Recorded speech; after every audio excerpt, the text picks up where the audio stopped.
शकट बंजर और बिनावृत धार। राजा परीक्षित ने पूछा,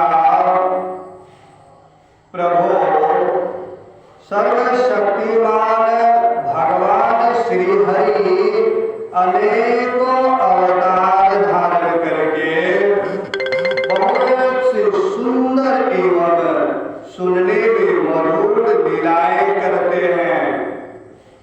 वे सभी मेरे हृदय को बहुत प्रिय लगती हैं। उनके श्रवण मात्र से भागवत संबंधी कथा से अरुचि और विविध विषयों की तृष्णा भाग जाती है।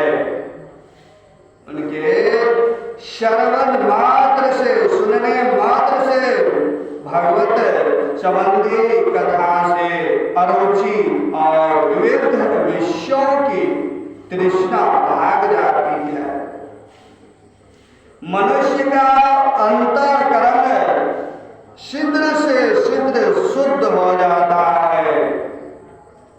भगवान के चरणों में भक्ति और उनके भक्त जनों से प्रेम भी प्राप्त हो जाता है। यदि आप केवल सुनने मात्र से, भगवान की चर्चा सुनने मात्र से भगवान के चरणों में भक्ति और उनके भक्तजनों से प्रेम हो जाता है। यदि आप मुझे उनके श्रवण का अधिकारी समझते हो तो भगवान की उन्हीं मनोहर लीलाओं का वर्णन कीजिए। भगवान श्री कृष्ण ने मनुष्य लोक में प्रकट होकर मनुष्य जाति के स्वभाव का अनुसरण करते हुए जो बाल लीलाएं की है, अवश्य ही में अत्यंत अद्भुत है। इसलिए आप अब उनकी दूसरी बाल लीलाओं का भी वर्णन कीजिए।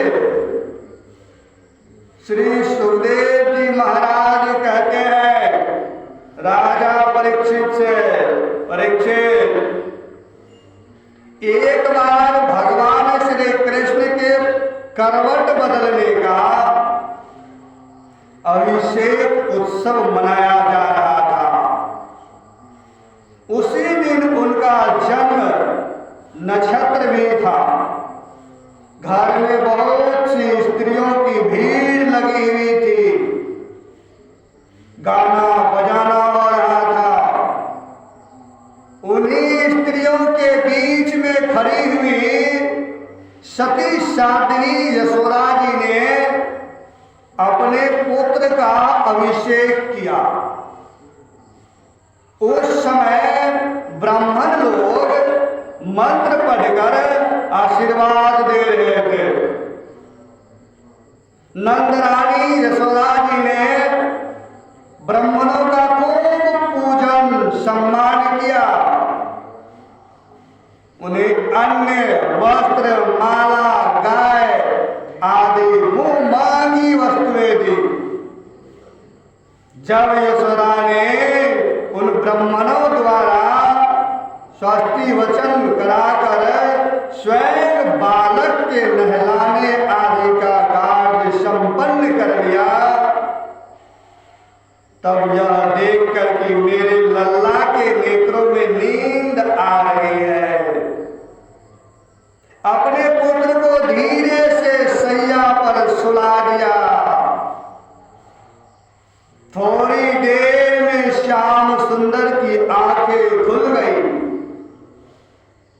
थोड़ी देर में श्याम सुंदर की आंखें खुली तो वे स्तनपान करने के लिए रोने लगे। उस समय मनस्विनी यशोदा जी उत्सव में आए हुए ब्रजवासियों के स्वागत सत्कार में बहुत ही तन्मय हो रही थी।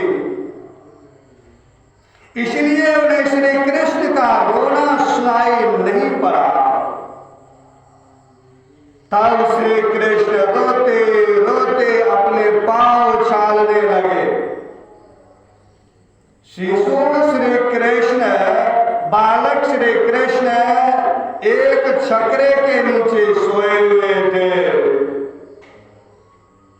उनके पांव अभी लाल लाल कपोलों के समान बड़े ही कोमल और नन्हे नन्हे थे, परंतु वह नन्हा सा पांव लगते ही विशाल छकरा उलट गया। उस छकरे पर दूध, दही आदि अनेकों रसों से भरी हुई मीठा मटकियां और दूसरे बर्तन रखे हुए थे। वे सबके सब फूट फाट गए, टूट फूट गए, बिखर गए और छकरे के पहिए तथा धूड़े अस्त व्यस्त हो गए। उसका जुआ फट गया। करवट बदलने के उत्सव में जितनी भी स्त्रियां आई हुई थी, वे सब और यशोदा, रोहिणी, नंद बाबा और गोपगण इस विचित्र घटना को देखकर व्याकुल हो गए। वे आपस में कहने लगे, अरे यह क्या हो गया? यह छकरा अपने आप कैसे उलट गया? वे इसका कोई कारण निश्चित न कर सके। वहां खेलते हुए बालकों ने गोपों और गोपियों से कहा कि इस कृष्ण ने ही तो रोते रोते अपने पांव की ठोकर से इसे उलट दिया है, इसमें कोई संदेह नहीं है। परंतु गोपी ने उसे बालकों की बात मानकर उस पर विश्वास ही नहीं किया। ठीक ही है, वे गोप उस बालक के अनंत बल को नहीं जानते थे। यशोदा जी ने समझा कि यह किसी ग्रह आदि का उत्पात है। उन्होंने अपने रोते हुए लाल को गोद में लेकर ब्राह्मणों से वेद मंत्रों के द्वारा शांति पाठ कराया और फिर वे उसे स्तन पिलाने लगी। बलवान गोपों ने छकरे को फिर सीधा कर दिया। उस पर पहले की तरह सारी सामग्री रख दी गई।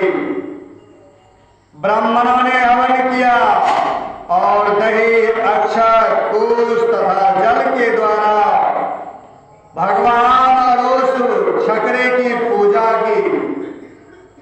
जो किसी के गुणों में दोष नहीं निकालते, जो किसी के गुणों में दोष नहीं निकालते, झूठ नहीं बोलते, दंभ, ईर्ष्या और हिंसा नहीं करते तथा अभिमान से रहित है, अहंकार से रहित है, उन सत्यशील ब्राह्मणों का आशीर्वाद कभी विफल नहीं होता है। उन सत्यशील ब्राह्मणों का आशीर्वाद कभी विफल नहीं होता है। जो किसी के गुणों में दोष नहीं निकालते, उस ब्राह्मण की झूठ नहीं बोलते, उस ब्राह्मण की दंभ, ईर्ष्या और हिंसा नहीं करते तथा अभिमान से रहित है, उन सत्यशील ब्राह्मणों का आशीर्वाद कभी विफल नहीं होता है, कभी अनर्थ नहीं होता है। यह सोचकर नंद बाबा ने बालक को गोद में उठा लिया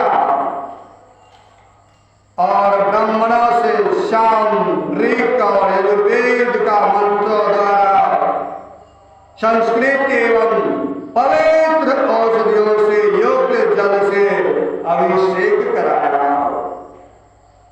उन्होंने बड़ी एकाग्रता से सत्य यम पाठ और हवन कराकर ब्राह्मणों को अति उत्तम अन्न का भोजन कराया।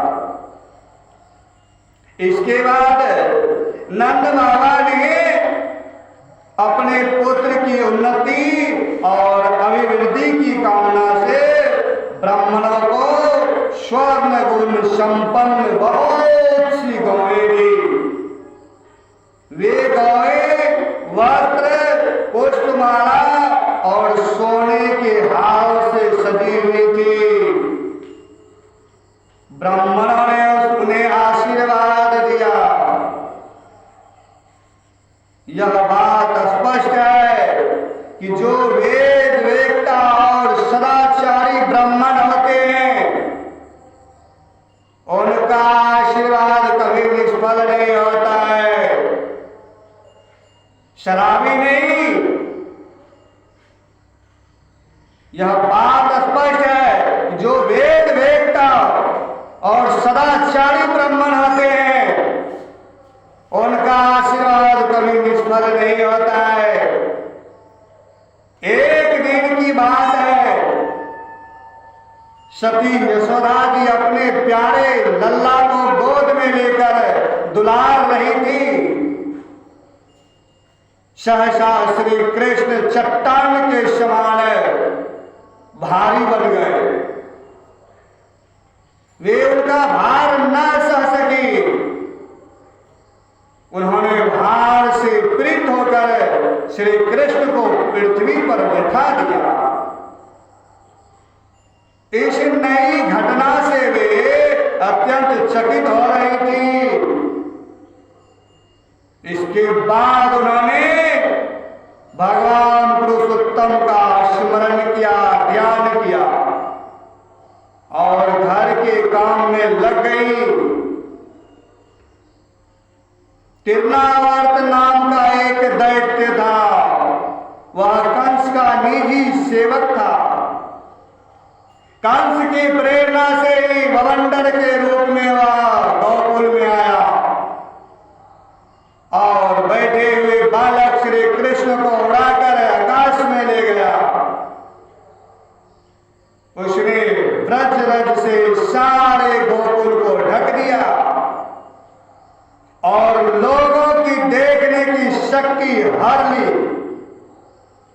उसके अत्यंत भयंकर शब्द से दसों दिशाएं कांप उठी। सारा ब्रज 2 घड़ी तक रज और तम से ढक रहा। यशोदा जी ने अपने पुत्र को जहां बैठा दिया था वहां जाकर देखा तो श्री कृष्ण वहां नहीं थे। उस समय तिरनावर्त ने भवंडर रूप से इतनी बालू उड़ा रखी थी कि सभी लोग अत्यंत उद्रिक्त और बेसुध हो गए थे। उन्हें अपना पराया कुछ भी नहीं सूझ रहा था। उस जोड़ की आंधी और धूल की वर्षा में अपने पुत्र का पता न पाकर यशोदा को बड़ा दुख हुआ, शोक हुआ। वे अपने पुत्र की याद करके बहुत ही दीन हो गई और बछड़े के मर जाने पर गाय की जो दशा होती है वही दशा उनकी हो गई। वे धरती पर गिर पड़ी। भवंडर के शांत होने पर जब धूल की वर्षा का वेग कम हो गया तब यशोदा जी के रोने का शब्द सुनकर दूसरी गोपियां वहां दौड़ आई। नंद नंदन श्याम सुंदर श्री कृष्ण को ना देखकर उनके हृदय में भी बड़ा संताप हुआ। आंखों से लगी, वे पोट पोट कर रोने लगी, चिल्लाने लगी। इधर तिरनावर्त भवंडर रूप से जब भगवान श्री कृष्ण को आकाश में उठा ले गया,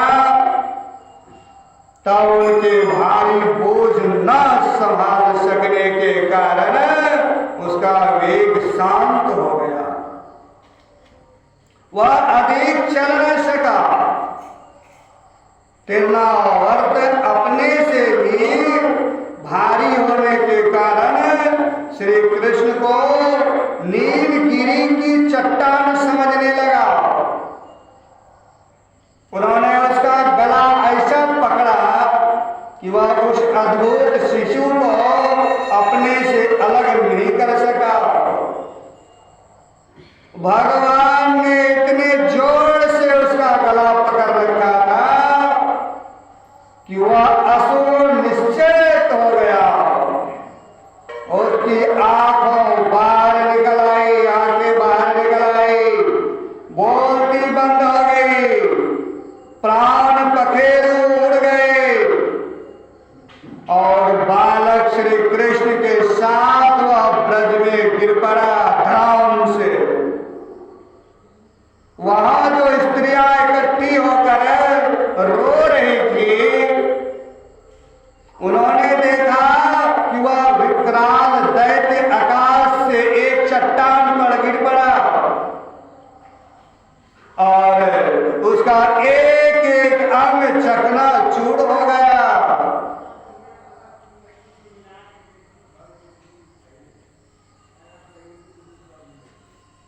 ठीक वैसे ही जैसे भगवान शंकर के बाणों से आहत हो त्रिपुरासुर गिरकर चूर चूर हो गया था,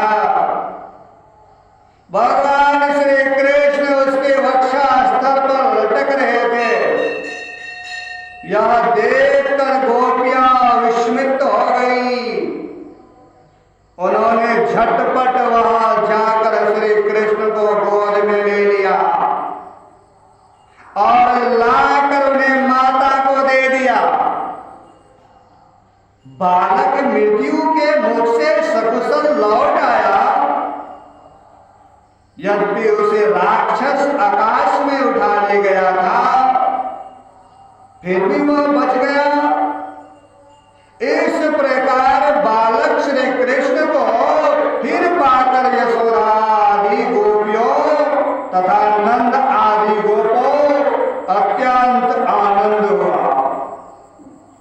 वे कहने लगे, अहो, यह तो बड़े आश्चर्य की बात है,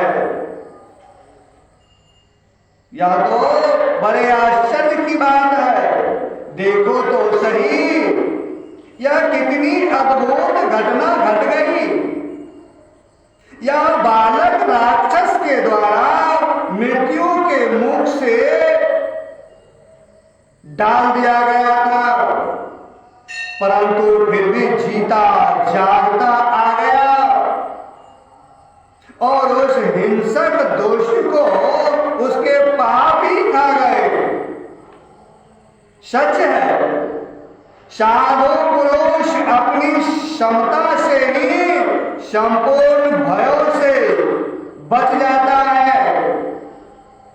हमने ऐसा कौन सा तप, भगवान की पूजा, प्याऊ पोषला, कुआं, बावली, बाग, बगीचे आदि उक्त यज्ञ दान अथवा जीवों की भलाई की थी,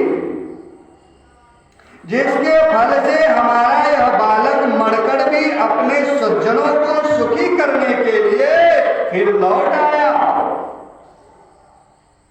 अवश्य ही यह बड़े सौभाग्य की बात है। जब नंद बाबा ने देखा कि महावन में बहुत सी अद्भुत घटनाएं घटित हो रही हैं, तब आश्चर्यचकित होकर उन्होंने वसुदेव जी की बात का बार बार समर्थन किया। एक दिन की बात है, यशोदा ने अपने प्यारे शिशु को अपनी गोद में लेकर बड़े प्रेम से स्तनपान करा रही थी। वे वात्सल्य स्नेह से इस प्रकार सरोवर हो रही थी कि उनके स्तनों से अपने आप ही दूध झरता जा रहा था। जब वे प्रायः दूध पी चुके और माता यशोदा उनके रुचिर मुस्कान से युक्त मुख को बार बार चूम रही थी, उसी समय श्री कृष्ण को जिह्वाई आ गई और माता ने उनके मुख में यह देखा, उसमें आकाश, अंतरिक्ष, ज्योतिर्मंडल, दिशाएं, सूर्य, चंद्रमा, अग्नि, वायु, समुद्र, द्वीप, पर्वत, नदियां, वन और समस्त चराचर प्राणी स्थित हैं। परीक्षित अपने पुत्र के मुंह में इस प्रकार सहसा सारा जगत देखकर मृग सौगैनी यशोदा जी का शरीर कांप उठा। उन्होंने अपनी बड़ी बड़ी आंखें बंद कर ली। वे अत्यंत आश्चर्यचकित हो गई।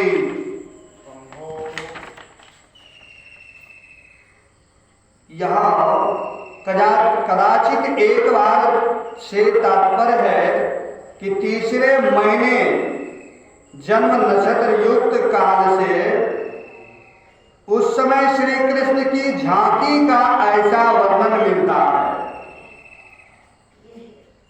स्नेह से तर गोपियों को आंख उठाकर देखते हैं और मुस्कुराते हैं, दोनों भुजाएं बार बार हिलाते हैं, बड़े मधुर स्वर से थोड़ा थोड़ा गूंजते हैं, गोद में आने के लिए ललकते हैं, किसी वस्तु को पाकर उससे खेलने लग जाते हैं और नाम मिलने से क्रंदन करते हैं, कभी कभी दूध पीकर सो जाते हैं और फिर जागकर आनंदित करते हैं।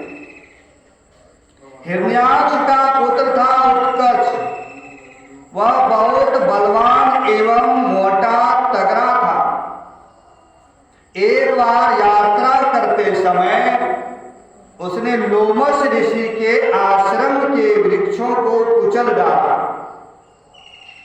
तो लोमस ऋषि बड़े क्रोधी थे। लोमस ऋषि क्रोध करके श्राप दे दिया, अरे दोस्त, जा तू देह रहित हो जा। उसी समय सांप के केचुअल के समान उसका शरीर गिरने लगा। वह धड़ाम से लोमस ऋषि के चरणों पर गिर पड़ा और प्रार्थना की कि कृपा सिंधु, मुझ पर कृपा कीजिए, मुझे आपके प्रभाव का ज्ञान नहीं था, मेरा शरीर लौटा दीजिए। लोमस ऋषि प्रसन्न हो गए। महात्माओं का श्राप भी वर हो जाता है, वर।